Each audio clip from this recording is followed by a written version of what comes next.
and now, all you vinyl varmints, all you record collecting crew, have I got a box of records for you.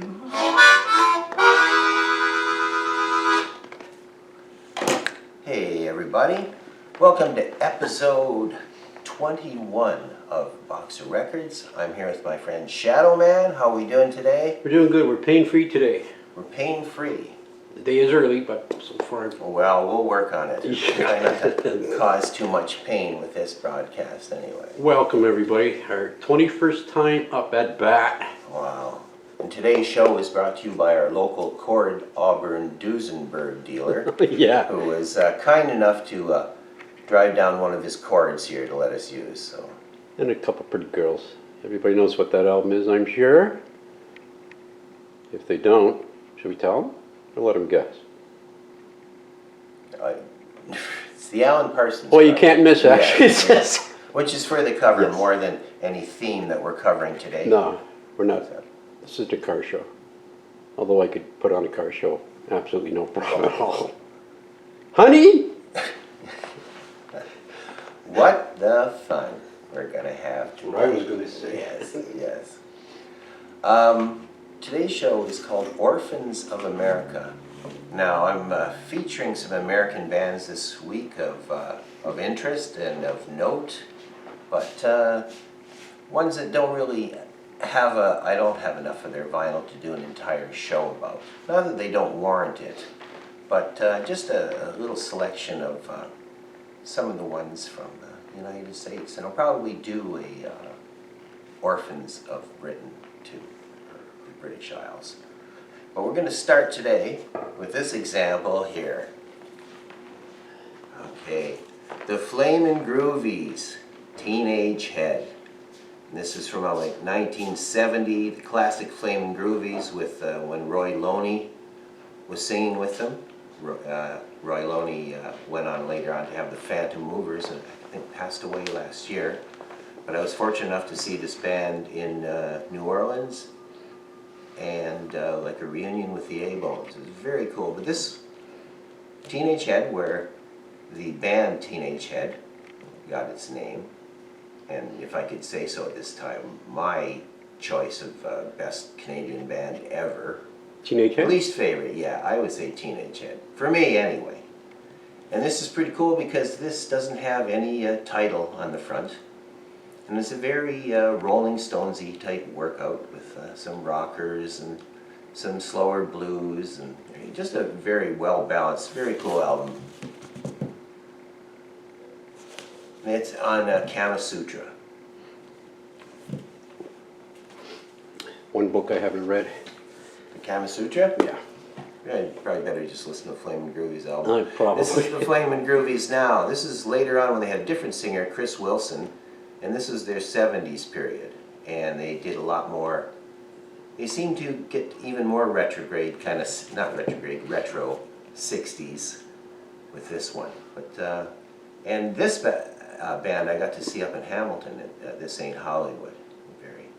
One of the loudest experiences I've ever had in that club with this band playing. But Cyril Jordan was the guy who generally headed up the Groovies and was the constant member. Wrote for a while for Ugly Things magazine, a very interesting column, because he was there. You know, they played to Fillmore, and even though they weren't huge, they were certainly around and there. Willie DeVille, Mink DeVille. This is their first album, and I saw a show in Toronto in '78. I think it was Elvis Costello, Willie DeVille, and Rockpile.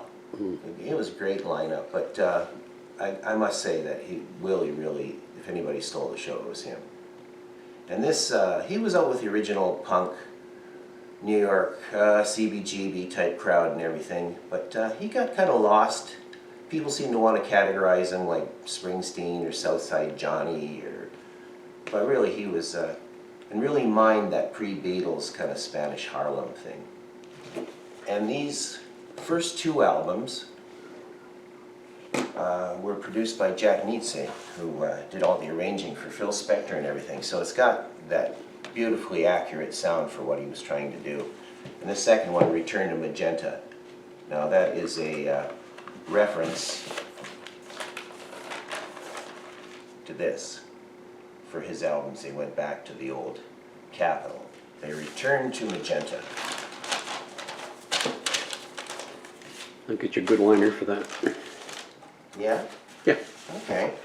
We don't have to do it right now. You can stay in case you have anything to comment about. Well, I was going to say something about somebody stealing the show, like Mink DeVille did. You remember years ago back in Welland, it was on the program was Battered Wives and Blue Peter. And Blue Peter, And yes. Blue Peter stole that show, hands down. And Blew him away. Yes. I think everybody was surprised. A good Canadian band. Mink DeVille's third one, Le Chat Bleu. And this was the third chance that he was given on Columbia there, and they put a bit of money into him, but he just, wasn't a huge seller. Did a little acting. He was in a Mickey Rourke movie called Homeboy. I don't think he had any lines. And he did some music for a film that I showed before, Cruising. Now this is an Atlantic picked him up for an album. And this is Coup de Grace. So I brought these four, because those are his four. Now he put out a lot of stuff. He seemed especially huge in the Latin world and tended to go more towards that direction in later albums. But yeah, check out Willie DeVille if you haven't ever bothered, and I'm sure most of you know him quite well. The Dead Boys. Young, loud, and snotty. Their first album from this Cleveland punk band. I had the opportunity to see them open up for the Ramones on my 22nd birthday in 1977. The Ramones, Dead Boys, up in Toronto, the New Yorker Theater. Very good show. And this was produced by a woman named Genya Ravan, who had a band called Ten Wheel Drive, and was in Gold. Jenna Raven? Yeah, I think she called it Ravan because she used to be on Merv Griffin. I remember her from that. She was in a band called Goldie and the Gingerbreads, but somehow she got hooked up to produce this and had quite a history behind her. Jenna Ravan? Yeah, or Genya, or I don't know. I always said Jenna Raven. it spelled like Raven. Yeah. It looks like Raven, so maybe, but No, just being difficult. just look at making you pronounce Sade, it. it looks like. Yes, like Slade is Slarday. Yeah. Yeah. The Fleshtones, out of New York City, some of New York City's finest. They didn't get out their first album until '81, but and they have a great clip of them on the Erg, A Music War movie, which also features a lot of great bands. But their song Shadowline was on this. Now this band, the Fleshtones, I have on tape, beta tape, from American Bandstand. Last year American Bandstand was on. They had X, PIL, the Blasters, and the Fleshtones. And they called Mr. Clark. Nice to meet you, Mr. Clark. Mr. Clark. This is the Fleshtones, whom I've had the pleasure to see quite a few times, actually. In I Paris? actually came to St. Catharines a few times, so. Wow. But just a constant touring band, and older gentlemen now, but still standing up in each other's legs and doing the power stance. This is great, live '85. And these I would have imagined buying new albums of people that still existed that you liked. It's not really like that anymore, for me anyway. But Hexbreaker, another great Fleshtones album. Peter Zaremba, the singer, and Keith Strang, fantastic guitar player. There they are. There's Fleshtones, Hexbreaker. Okay. Wonderful band. And moving up to a different part of New York State, to Rochester, where the Chesterfield Kings hail from. Now they started out in the 80s as kind of a Farfisa, Oregon, real garage band, Nuggets type thing, but later on went more of a heavier New York Dolls type. You see what that on the front page? Hitler's Alive, Inquirer, their national, one of those rags. The Berlin Wall of Sound, So There you go. there it is. Now the two guys in this band, Greg Prevost and Andy Babiak, wrote a couple fantastic books. They both work in a big guitar store in Rochester, which I'm trying to think, it's Guitar World or... Can't help you I there. can't, but anyway, they wrote a book called The Beatles Gear, all about their equipment, very big thick one. And then they did a Rolling Stones one, which I have a copy of, which is absolutely fantastic if you're a Stones fan. It just takes you through guitar, bass, drums, everything that they used. A lot of times with cooperation of the band that they have the actual instruments, you know, right to the beginning. What year did that come out? This? Yeah.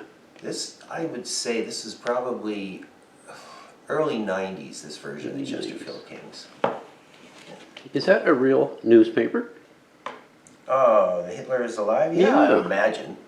Well, that's before we started talking about him being alive, I believe, in Patagonia.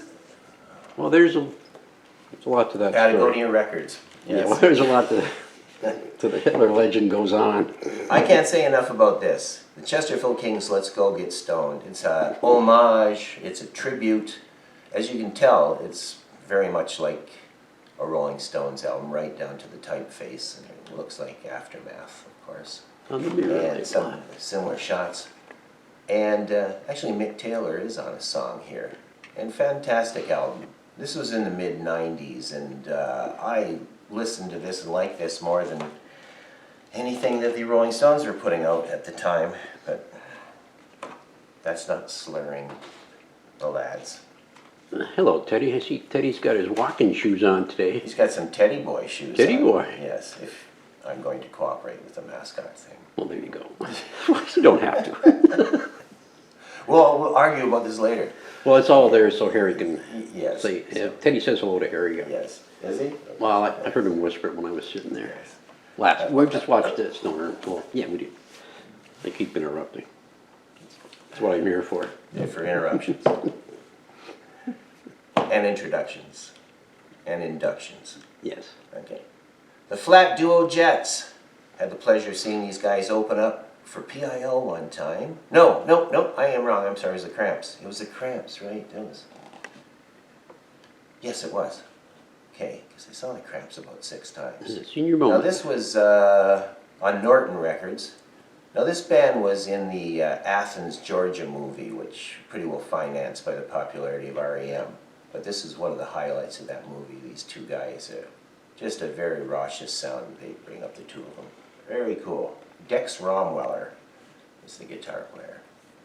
And it's the Flat Duo Jets. All heavily recommended.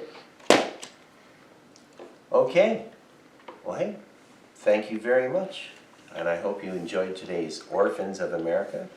And we'll be doing another Orphan show soon, but I'm just so glad to mention these artists. And, if one person picks up on it, then, honey, there's a frog. If you haven't seen that commercial, Yeah. you've been living under a It's a rock. reference, yes. Maybe it doesn't play in the States, but I can imagine. Honey, no problem. Anyway, Stoner, we plan to keep it up. We hope Remember- so. We hope so. I've got an ideas for shows, so as long as we can keep coming up with them. In the words of Jack Reacher, remember, you wanted this. If you haven't seen Jack Reacher, you don't know what I'm talking about. And you're not, well, it's on TV at least once a week. Up here in Canada. Is it time for cheers? Cheers. Cheers, everybody. Hope your week's been great. It's been hot. We're out of here. Yes. I'm out of gas.